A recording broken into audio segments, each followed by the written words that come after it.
ট্রেনের মধ্যে ভয়ঙ্কর উৎপাত চালাচ্ছে 40 জনের একটা ডাকাত দল।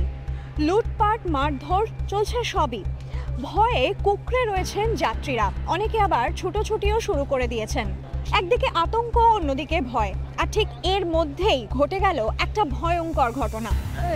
হঠাৎই ট্রেনের মধ্যে থাকা এক তরুণীর হাত ধরে টানা হেঁচড়া শুরু করলো ডাকাত দলের কয়েকজন। আর তখনই যাত্রীদের মধ্যে থেকে এক নিপাট শান্তশিষ্ট ভদ্রলোক ধারণ করলেন রুদ্রমূর্তি।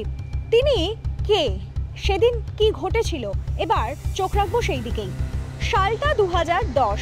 গোরখপুর থেকে রাঁচি যাচ্ছিলেন ভারতীয় সেনার গোর্খা রেজিমেন্টের নায়ক বিষ্ণু শ্রেষ্ঠা। ঠিক তখনই চলন্ত ট্রেনে শুরু হয় ডাকাতের উপদ্রব।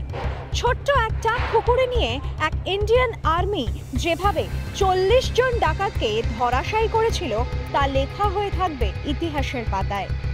আজ national army day. British commander in chief field marshal KM কারিয়াপ্পাকে ভারতীয় সেনাবাহিনীর লাগাম হস্তান্তর করার দিনটিকে ভারতীয় সেনা দিবস হিসাবে প্রতি বছর পালন করা হয়। আর এই বিশেষ দিনে তোমাদের শোনালাম ভারতীয় সেনার এই বীরগাথা। কেমন লাগলো এই ভিডিও অবশ্যই জানাও আমাদের কমেন্ট বক্সে।